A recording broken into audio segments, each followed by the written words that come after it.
Bismillahirrahmanirrahim. Uhayyikum jami'an bitahiyatul Islam. Assalamualaikum warahmatullahi wabarakatuh.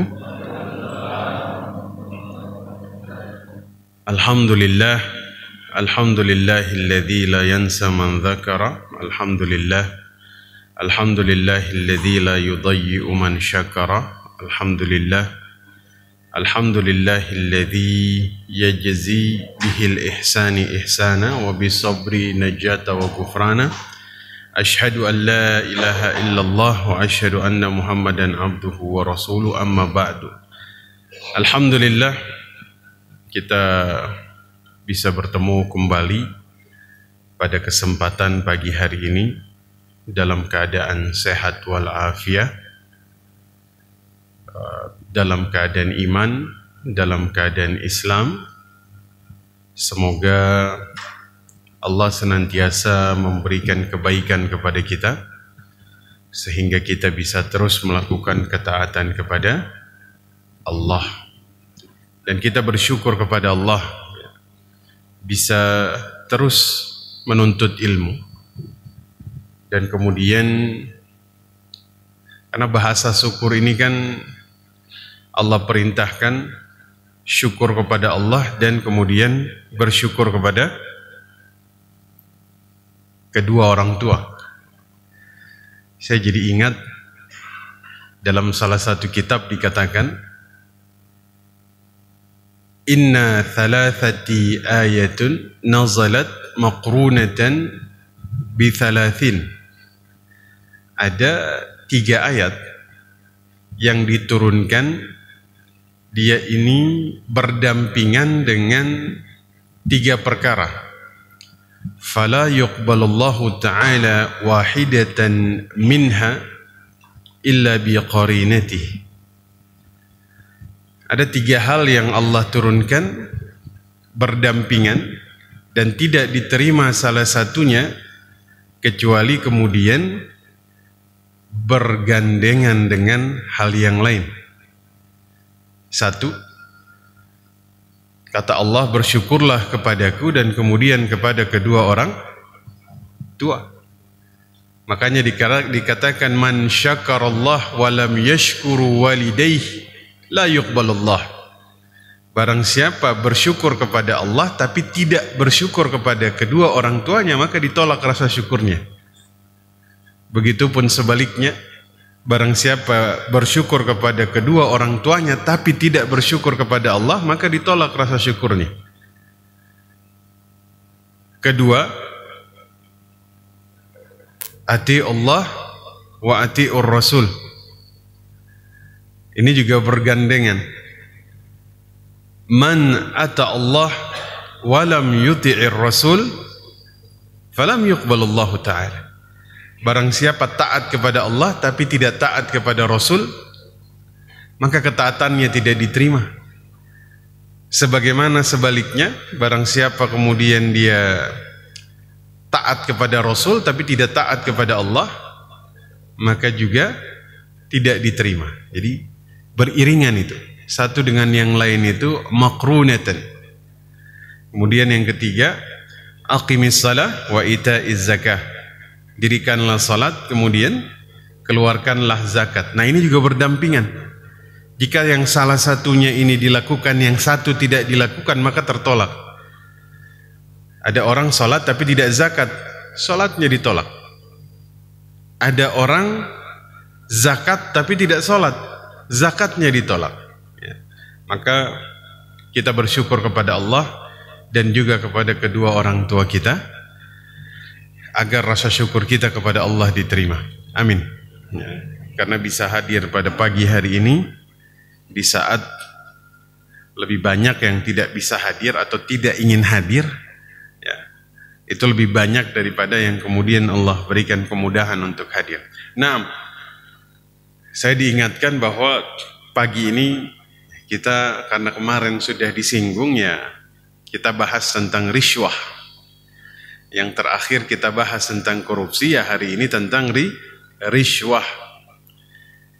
Bapak Ibu tahu rishwah? Tahu? Rishwah, raswah. Bahasa Melayunya rasuah, bahasa Arabnya rishwah, bahasa Indonesianya suap. Nah, siapa yang pernah disuap di sini? Atau pernah menyuap? Atau pernah melakukan keduanya?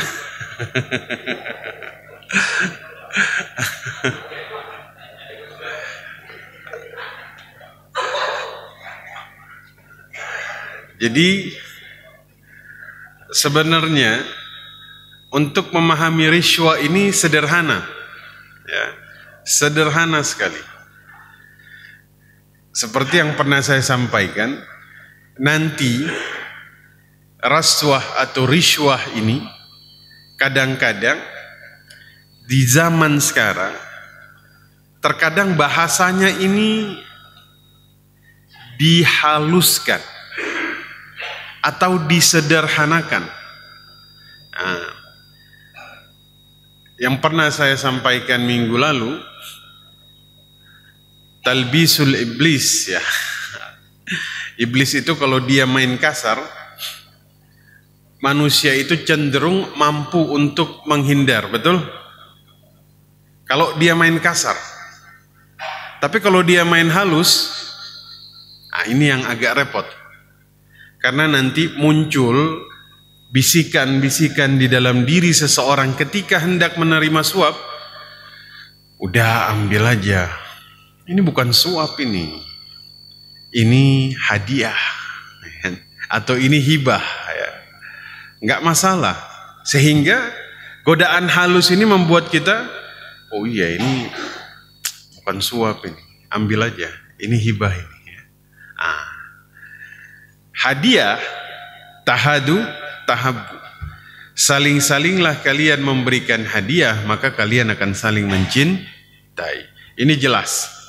Orang kalau memberikan hadiah berarti yang dia cari adalah rasa cinta dari orang yang dia kasih hadiah. Betul? Itu jelas.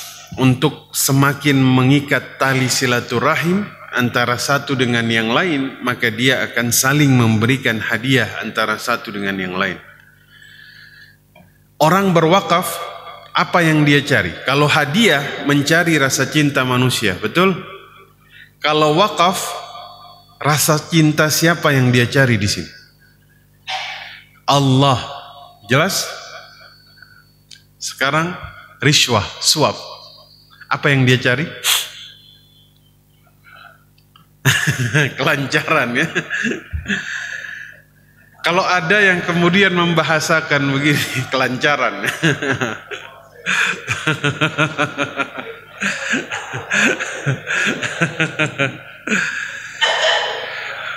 Kemudahan begitu, ya. Kalau ada yang mengatakan bahwasanya rishwah adalah salah satu cara seseorang, misalnya, wah saya kasih suap ini sama, ya, ingin mendapatkan rasa cinta dari seseorang. Nah sekarang pertanyaannya, kenapa rishwah atau suap ini dalam pemberiannya itu khusus? Kenapa tidak umum? Kenapa hadiah ini hanya diberikan kepada orang tertentu tapi tidak juga diberikan kepada yang lain? Contoh, kenapa hanya dia berikan kepada orang yang cenderung punya posisi atau punya sesuatu untuk kemudian berhubungan dengan urusannya? Kenapa tidak kepada semuanya? Kepada orang yang tidak punya jabatan juga mendapatkan perkara tersebut? Jadi sebenarnya ukuran ini saja nanti kita sudah bisa kemudian mengukur tentang rishwah ini sendiri. Tapi kita bahas tentang fikihnya. Dalam kitab Jarimatur Rishwa fi Syariatil Islamiyah dikatakan di sini, sogo, ya, suap, ini sesuatu yang diberikan. Ini bisa uang, barang, hadiah, jasa. Dalam kitab ini dikatakan diberikan kepada seorang hakim atau aparatur dalam sebuah pemerintahan agar dia berpihak memberikan apa yang diinginkan oleh orang yang memberikan sogok tersebut. Betul? Berarti ada keinginan dari yang memberikan. Kecuali antum suatu saat dikasih sesuatu, kemudian ditanya, ada apa ini? Dia bilang enggak, ana ngasih ikhlas, tidak ada iming-iming apa-apa, ya, tidak ada urusan apapun di balik pemberian ini. Ah, ini hadiah. Tapi kalau misalnya dia kasih, nanti kan suatu saat saya pasti ada punya keterkaitan atau urusan dengan antum. Ah, ini riswa atau bukan? Bisa jadi riswa karena ada keinginan, ada hajat, ya, agar kemudian nanti urusannya dipermudah. Nah, kita lihat riswa ini, ya, sebagaimana riba, ini penyakit menular, Pak. Dan yang pertama kali menularkan ini kepada bangsa Arab, itulah bangsa yang menularkan riba kepada mereka zaman dulu. Dari siapa? Bangsa Yahudi. Ini sudah terjadi, ya, dari zaman ribuan tahun lalu, dan pertama kali dulu dilakukan oleh kaum Yahudi, ya. Bahkan Allah katakan dalam surat Al-Maidah, samma'una lil kadhib akaluna lis-suhti. Mereka itu orang yang suka mendengar berita bohong, banyak memakan harta haram. Kata Al-Imam Hasanul Basri ketika beliau di dalam tafsir Al-Baghawi itu mengutip perkataan Imam Hasanul Basri, Allah berfirman apa? Mereka itu suka mendengar berita bohong, suka makan dari yang haram. Ayat ini dalam tafsir Al-Baghawi mengutip perkataan Imam Hasanul Basri. Jadi berkaitan tentang para hakim dari kalangan Bani Israel. Para hakim di kalangan Bani Israel, apabila mereka itu mengadili sebuah persengketaan, ya, maka nanti salah seorang yang bersengketa ini akan bawa uang suap. Jadi uang suap ini akan dimasukkan ke baju mereka yang agak besar itu. Tangannya kan agak besar. Nah, itu dulu tuh sering dimasukkan uang suap. Zaman sekarang nggak muat lagi, Pak. Karena bukan uang lagi, ya, mungkin mobil. Nah, itu kata Imam Hasanul Basri. Ya, jadi mereka tuh suka kemudian memberikan suap kepada hakim-hakim mereka. Ya, makanya zaman dulu qadi di dalam sejarah Islam, hakim itu tidak semua orang itu bersedia menjadi seorang qadi. Karena tanggung jawabnya sangat besar, ya. Abu Qilabah Al-Jurmi diminta jadi qadhi, menghilang bertahun-tahun sampai beliau wafat tuh beliau menolak itu. Imam Abu Hanifah di zaman Umayyah sampai Abbasiyah itu diminta untuk menjadi qadhi, ditolak. Beliau tuh kan penolakannya membuat Khalifah Al-Mansur itu tersinggung sampai Imam Abu Hanifah dimasukkan ke dalam penjara, wafat di dalam penjara, Pak, karena menolak menjadi seorang qadhi. Ya, kita doakan mudah-mudahan siapapun kaum muslimin yang menjadi hakim di zaman ini, Allah berikan kekuatan, karena menjadi seorang hakim itu akan berhadapan dengan perkara riswah yang kita bahas pada hari ini. Ya, bagaimana dulu mereka tuh sangat berhati-hati ketika menjadi seorang qadhi. Ya, kita lihat Bapak Ibu sekalian. Imam Malik ini dalam sebuah kitab beliau, ya, disebutkan oleh Sulaiman bin Yasar, Nabi itu mengutus Abdullah ibnu Rawaha untuk menaksir kharaj. Jadi kharaj itu pajak atas tanah non muslim, itu namanya kharaj, ya. Jadi Kharaj ini jangan dianggap wah di zaman itu pemerintahan yang dijalankan oleh Rasul dan para sahabat ini menzolimi. Enggak. Bandingkan dengan Persia dan Romawi, ketika mereka menaklukkan suatu daerah, maka semua yang ada di situ disita semuanya, diambil menjadi milik Persia dan Romawi. Tapi di zaman Rasul dan sahabat, ketika mereka menaklukkan satu daerah, itu tanah tetap jadi milik mereka. Ya.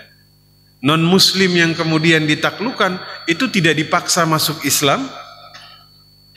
Kemudian hartanya tuh nggak diambil, Pak, tetap jadi milik kalian. Tapi nanti kalian harus bayar namanya kharaj. Dari hasil tanah kalian ini setiap tahun bayar kharaj. Kenapa? Karena Muslim pun membayar hal yang sama, tapi bukan kharaj, namanya zakat. Nah, maka nanti ada namanya Abdullah ibnu Rawahah. Abdullah ibnu Rawahah ini seorang sahabat, yaitu wafatnya di perang Mu'tah di Jordania, ya. Waktu perang melawan Romawi dulu. Nah, dia ini ditugaskan untuk menaksir kharaj. Jadi zaman dulu kharaj, zakat itu ditaksir, Pak. Jadi itu dijemput, datang ditagih. Ya, kalau zaman sekarang memakai konsep zaman dulu, berarti zakat itu tidak ditunggu dibayar. Tapi bapak ibu tuh didatangi, dihitung, ditagih. Ya. Maka kharaj itu ditagih kepada bangsa Yahudi Khaybar. Dalam kitab ini dikatakan, pembesar Yahudi itu semuanya berkumpul, emas, perak, uang itu dikumpulkan, Bapak Ibu. Setelah dikumpulkan, niat mereka nanti kita serahkan kepada Abdullah ibnu Rawahah, biar taksiran kharaj kita ini dia kurangi. Kira-kira seperti itu. Ya. Nah, apa yang terjadi Bapak Ibu? Ketika datang Abdullah ibnu Rawahah, Yahudi ini kasih uang dan emas tersebut, minta kepada dia, tolong kurangi pajak kami. Masya Allah. Kira-kira zaman sekarang petugas-petugas pajak ini menghadapi kondisi yang dihadapi oleh Abdullah ibnu Rawahah atau tidak? Menghadapi, mendatangi, menaksir pajak, kemudian diberikan sesuatu dengan permintaan tolong kurangi pajak kami.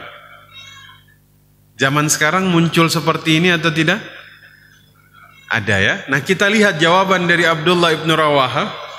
Mudah-mudahan saudara kita di luar sana bisa lihat, kemudian bisa menjawab seperti, bisa berakhlak seperti akhlaknya Abdullah ibnu Rawahah. Apa yang dia jawab? Jawaban yang mengguncang semua pembesar Yahudi yang hadir pada saat itu. Bahkan mereka itu ada yang kemudian mendapat hidayah dari jawaban Abdullah ibnu Rawahah. Apa jawabnya? Ya ma'asyaral Yahud, wahai bangsa Yahudi, wallahi, demi Allah, innakum laminab ghadi khalaqallah, kalian tuh termasuk ya hamba Allah yang paling saya benci, katanya. Tapi kata dia, wa madzaka bihamili ala an akhifa alaikum fa amma ma arradtum ya minar rishwati fa innaha suhta wa innaha la na'kuluha. Demi Allah, saya itu paling membenci kalian, tapi kebencian saya tidak akan sampai pada tingkatan saya menzolimi kalian. Yang kalian tawarkan itu rishwah, dan kami kaum muslimin tidak memakan rishwah. Masya Allah. Ini jawaban yang kemudian tidak lazim di kalangan bangsa Yahudi. Menolak rishwah ini tidak lazim di kalangan bangsa Yahudi. Maka kemudian dia mengatakan, bihadza qamat samawati wal ard. Dengan sikap seperti inilah, kata pendeta Yahudi, langit dan bumi ditegakkan. Masya Allah.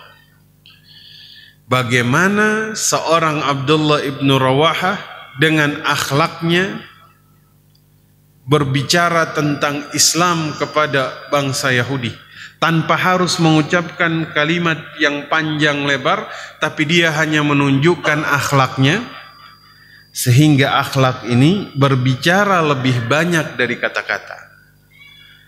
Dulu kaum muslimin ini, ya, Abdullah ibnu Rawaha ini, itu kemudian membuat para pembesar Yahudi itu sampai takjub dengan akhlak mereka karena menolak untuk kemudian menerima riswah.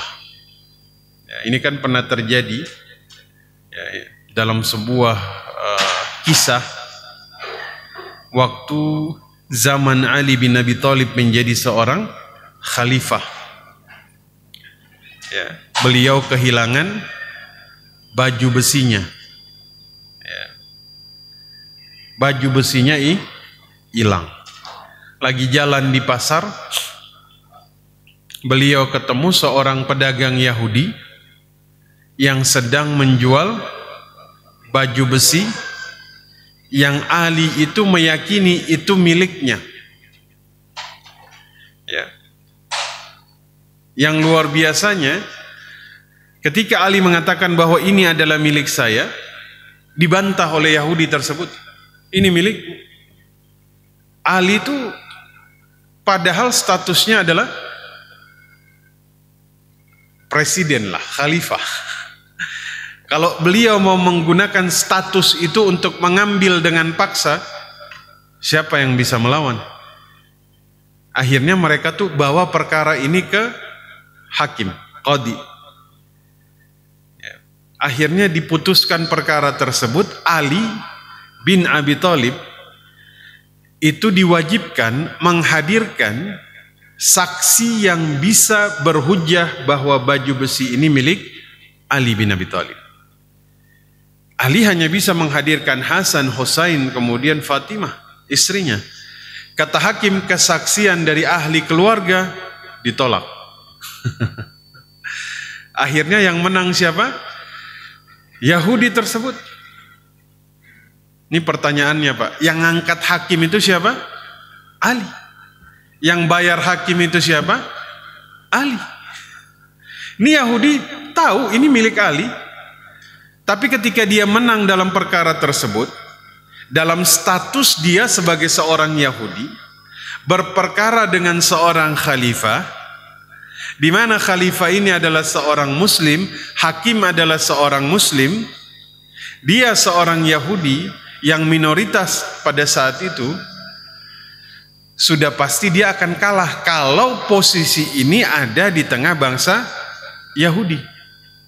Saking kagumnya dia, Ali bin Abi Thalib dengan hakim tersebut setelah perkara diputuskan nggak marah. Ngobrol seperti biasa, seperti tidak terjadi apa akhirnya dia mengakui bahwasanya ini adalah milikmu, wahai Amirul Mukminin. Ya. Dalam kisah tersebut dia kemudian masuk Islam gara-gara kagum dengan akhlak mereka yang menolak suap. Masya Allah. Ini kan adalah sebuah hal yang kemudian sangat indah sekali. Apa yang ada dalam perasaan Bapak Ibu ketika ya, seseorang itu dikasih riswah kemudian dia menolak.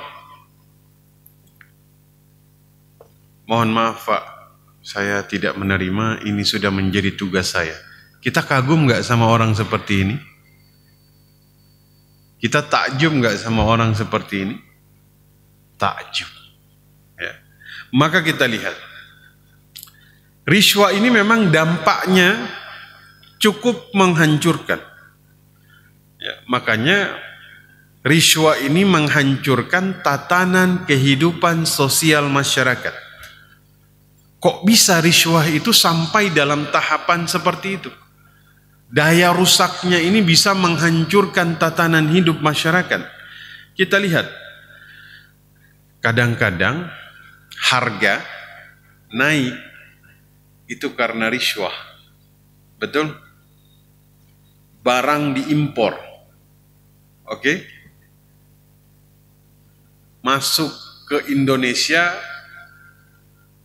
kena riswah misalnya. Masuk lagi ke pos berikutnya kena riswah lagi. Masuk ke pos berikutnya kena riswah lagi. Ini barang sampai ke masyarakat, kira-kira harganya naik atau tidak? Naik. Kenapa naik? Karena dia melewati riswah demi riswah yang membuat harga jadi melonjak dari harga yang seharusnya. Karena seorang pengusaha tentu dia akan memperhitungkan berapa biaya yang dia keluarkan untuk barang ini. Contoh lain,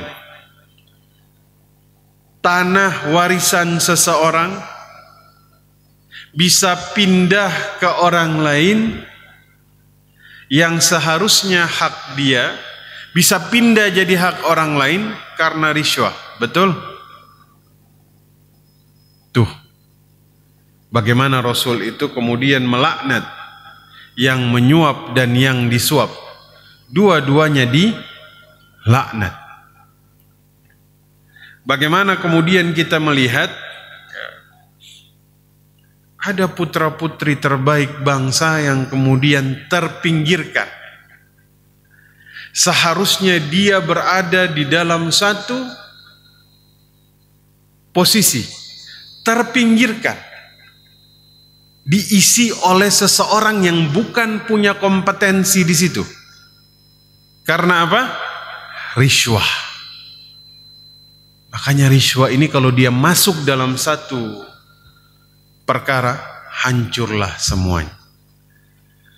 Maka Bapak Ibu yang dimuliakan Allah, ya, pagi ini kita lihat hukumnya. Kenapa riswah itu sampai dilarang? Makanan kadaluarsa pun bisa jadi tidak kadaluarsa karena riswah. Iya kan? Yang sudah kadaluarsa pun bisa nggak kadaluarsa karena riswah. Ya, ini bicara kadaluarsa ya. Ada beberapa bulan lalu ya, mungkin 2 bulan lalu, saya ketemu Ustadz Supri.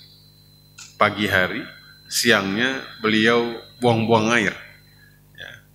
Beliau bilang, ana minum susu kayaknya kadaluarsa. Nah bilang, antum kalau minum susu diperhatikan tanggal kadaluarsanya. Anak kemarin Pak, giliran. Ya.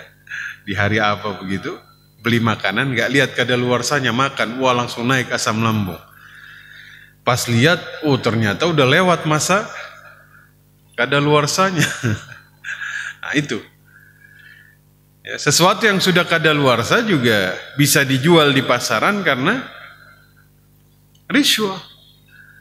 Atau seorang anak dibesarkan susah payah oleh orang tuanya ya, begitu murah harganya, ketika terjadi pembunuhan ya, dan orang yang melakukan itu terbebaskan dari hukuman karena riswah ya. Makanya daya rusak riswah ini sendiri sangat luar biasa. Makanya Allah Subhanahu wa taala dalam surat Al-Baqarah 188 ini sering dijadikan sandaran tentang haramnya sesuatu yang kemudian dimasukkan ke dalam perut seseorang, diantaranya riswah. Wala ta'kulu amwalakum bainakum bil batil. Jangan kalian memakan harta sebagian saudara kalian dengan cara yang batil.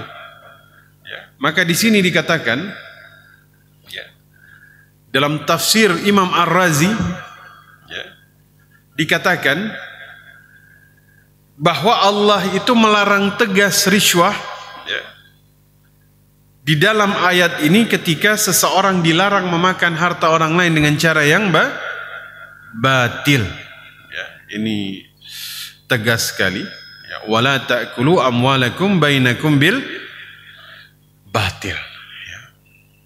Lagi-lagi ihsan adil, zalim, batil. Itu level-levelnya, Pak. Ya. Ihsan itu orang yang berbuat baik dan kapasitas dia berbuat baik itu melampaui kewajiban dia. Melampaui kewajiban dia. Nah, itu namanya ihsan. Ya. Adil, seseorang yang kemudian melakukan sesuatu tidak melampaui haknya, tidak melampaui kewajibannya, juga tidak melanggar haknya. Jadi seimbang, Pak.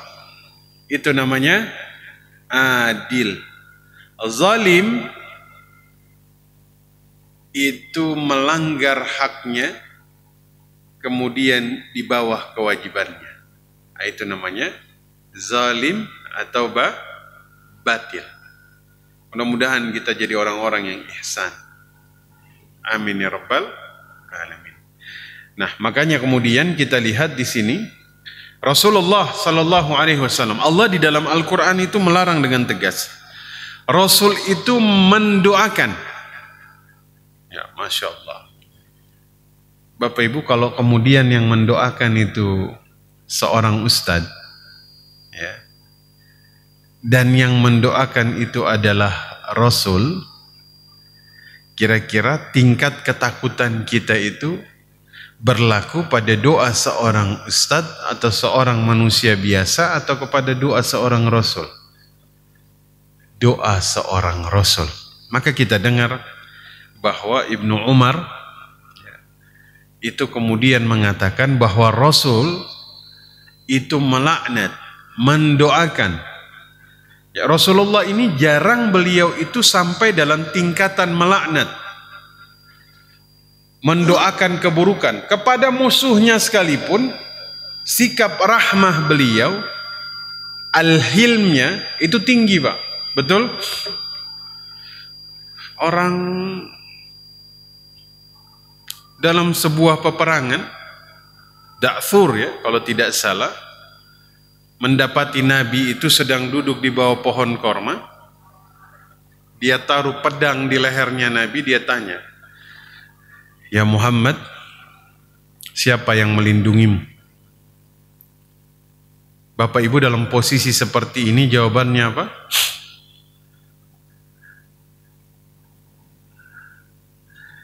Rasul jawabannya Allah.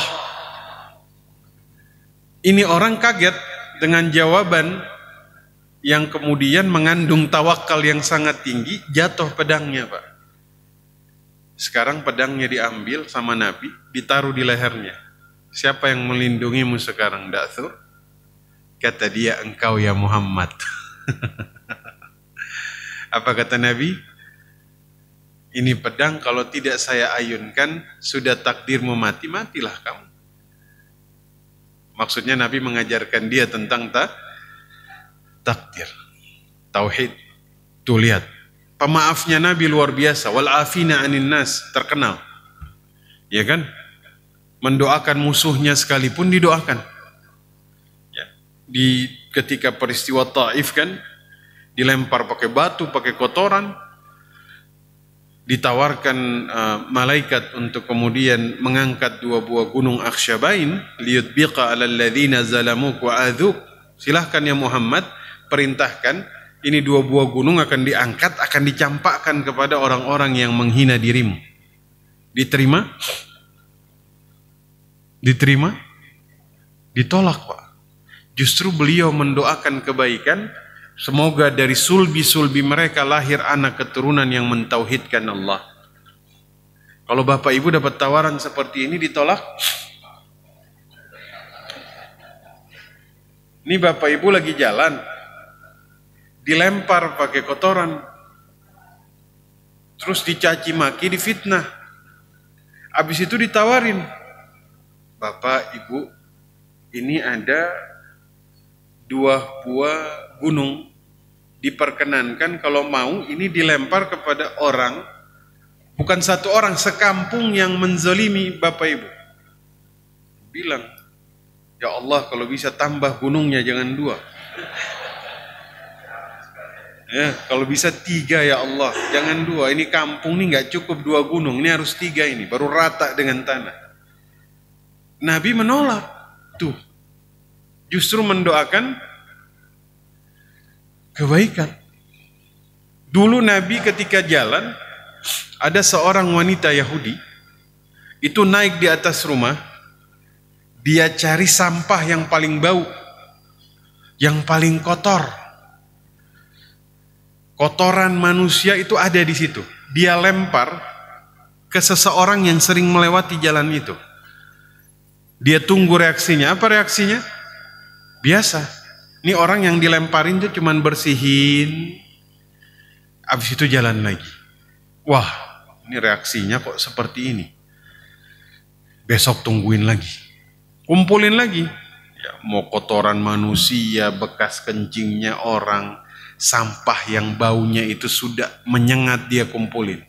Besok nih orang lewat lagi Pak, dilempar lagi dari atas, kena badannya semua.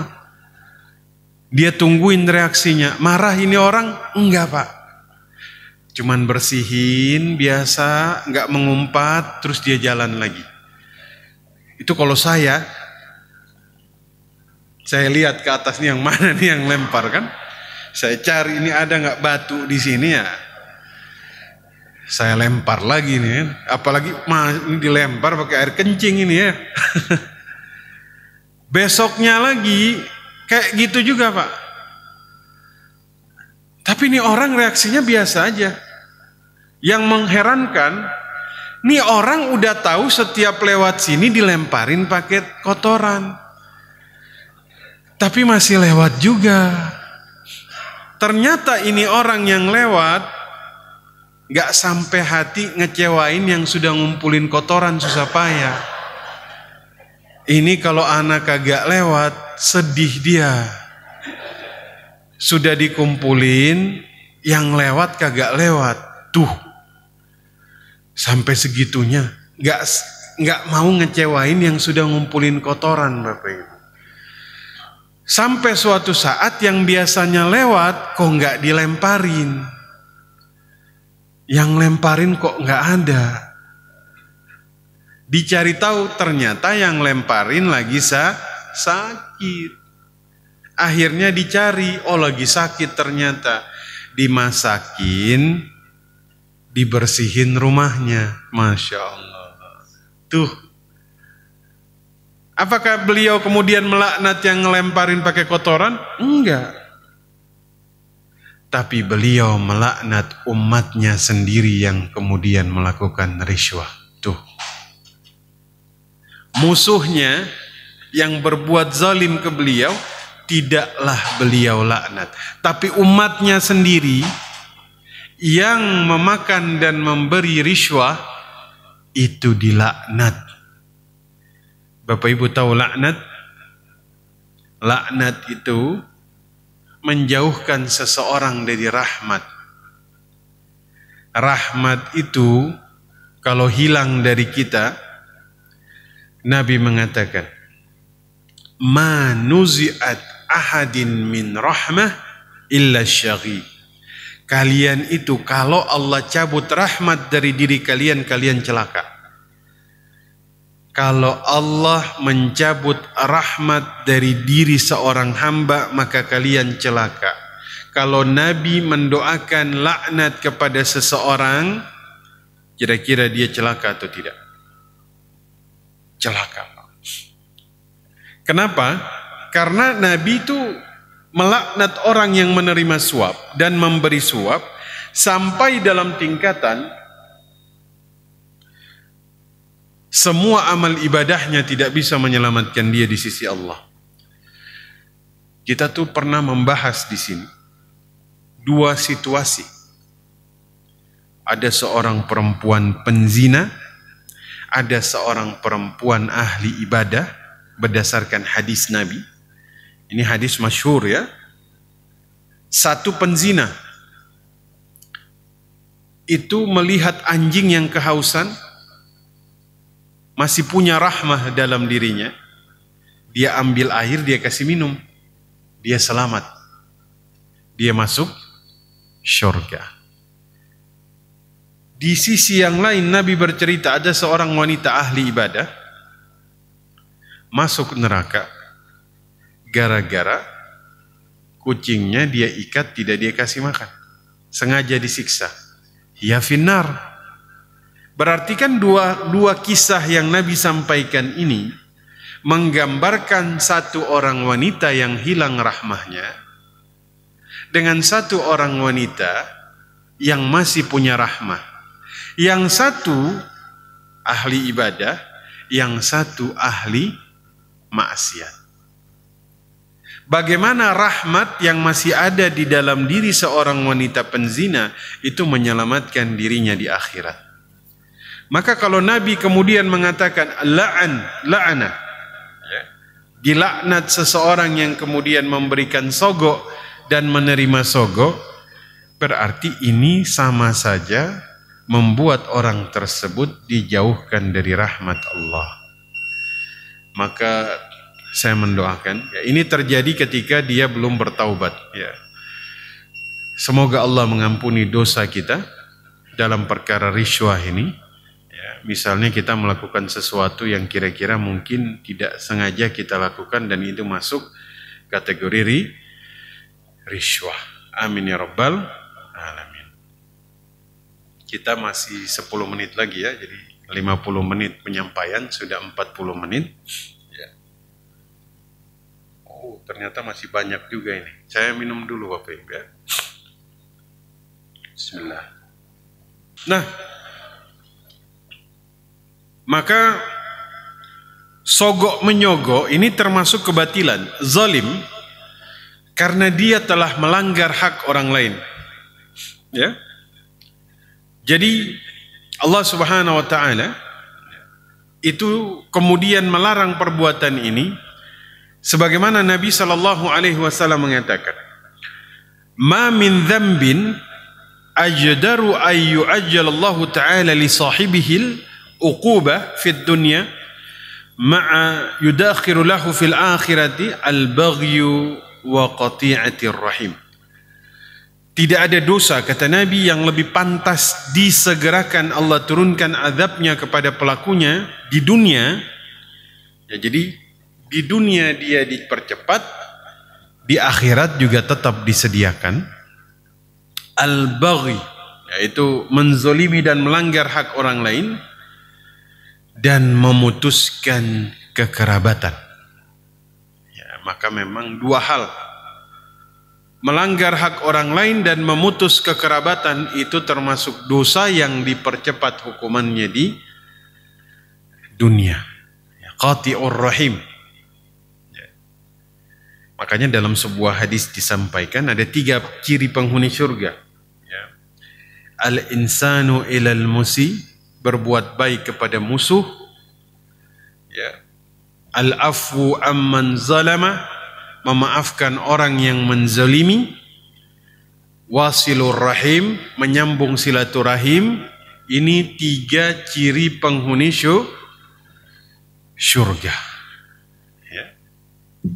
Berbuat baik kepada musuh, berbuat baik kepada sahabat, mudah. Berbuat baik kepada kerabat, mudah. Berbuat baik kepada musuh, mudah. Susah. Karena susahnya itu makanya dia dapat balasan surga, ya kan? Memaafkan orang yang menzalimi, mudah.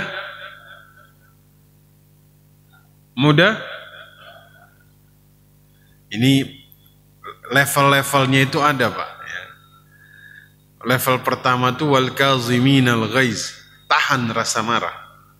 Kalau sudah sanggup tahan rasa marah, pindah ke level selanjutnya, wal afina anin nas, maafkan orangnya. Kalau sudah bisa maafkan orangnya, pindah ke level yang selanjutnya yang merupakan ciri ketiga penghuni surga. Wallahu yuhibbul muhsinin. Allah itu mencintai orang-orang yang ihsan.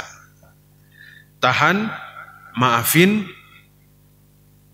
belikan durian kepada dia. Nah, sempurna.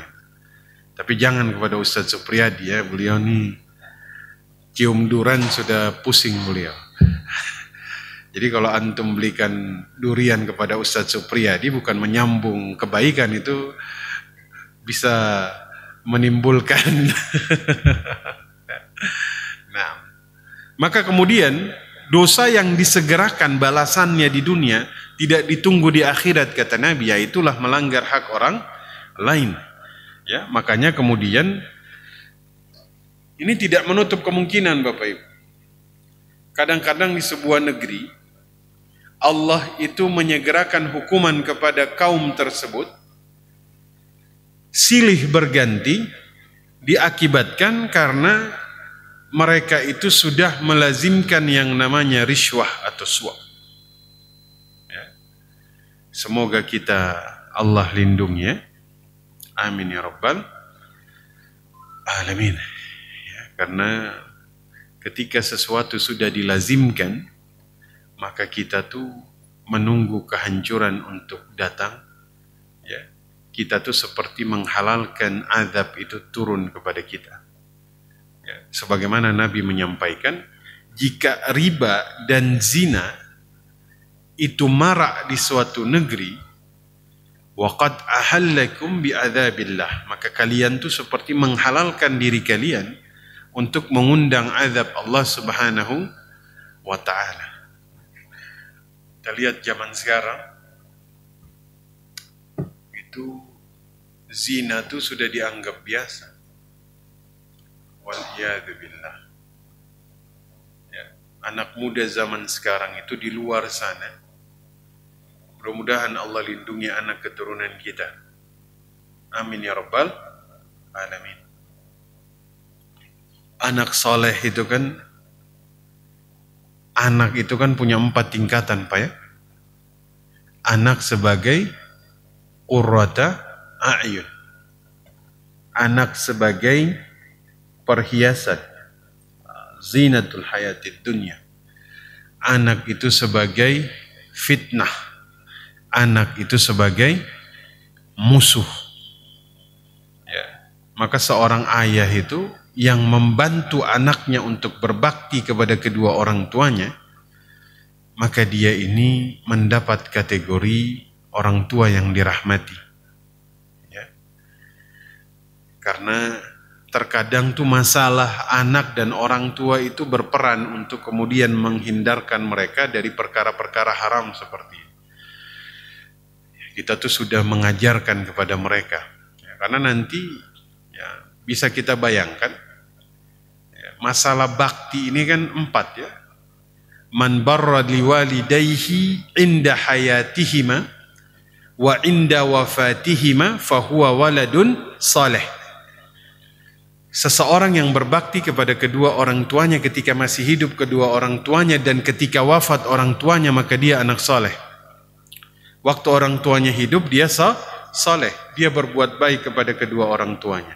Ketika orang tuanya wafat, dia juga termasuk anak yang saleh. Dia doakan kedua orang tuanya, dia jaga diri dia dari keburukan, maka dia anak saleh. Ada juga kemudian man barra liwalidayhi inda hayatihima wa aqqa liwalidayhi inda wafatihima fahuwa waladun akun. Ada seseorang soleh ketika orang tuanya masih hidup. Dia baik, dia jaga akhlaknya, dia berbuat perbuatan yang soleh. Tapi ketika orang tuanya sudah wafat, dia melanggar perintah Allah, dia tidak pernah mendoakan kedua orang tuanya. Dan saya ingatkan, yang paling bahaya adalah ketika orang tua sudah wafat, tidak menjaga kesolehan. Mungkin ketika orang tua masih hidup, dia masih bisa tahan dengan ujian dari anaknya. Tapi kesusahan di akhirat karena perbuatan dia di dunia, itu lebih menyakitkan ketimbang apa yang dia rasakan di dunia. Betul? Anaknya di dunia melanggar perintah Allah, maka ini bentuk ketidaksolehan anak kepada orang tua ketika orang tua sudah meninggal. Berhati-hatilah. Ini efeknya panjang ini. Ya, ada seseorang man aqali walidayhi inda hayatihima wa barra liwalidayhi 'inda wafatihima. Ada seorang anak yang ketika orang tuanya masih hidup, tidak dia indahkan semua keinginan orang tua. Dia tidak berbuat saleh kepada orang tuanya. Tapi ketika orang tuanya wafat, dia berbuat baik kepada orang tuanya. Dia doakan, dia jaga akhlaknya, dia beribadah kepada Allah. Fahuwa waladun saleh. Maka dia itu anak saleh. Belum terlambat, Pak. Belum terlambat. Kalau misalnya orang tua sudah meninggal, dulu kita tidak sempat berbuat baik kepada mereka, masih bisa jadi anak saleh sekarang. Jaga diri kita dari yang haram, kita doakan mereka dapat kebaikan di dalam kuburnya. Tapi ada yang keempat, waladun taleh, bukan saleh, taleh. Siapa dia? Dia durhaka kepada orang tua inda hayatihima wa inda wafatihima. Ini anak yang didoakan keburukan oleh semua orang. Amit-amit dah punya anak seperti itu. Na'udzubillahi min dzalik. Ya. Seperti mudah-mudahan anak kita jadi anak yang saleh. Amin ya rabbal alamin. Karena zaman sekarang nih kita lihat di sekitar kita, Pak.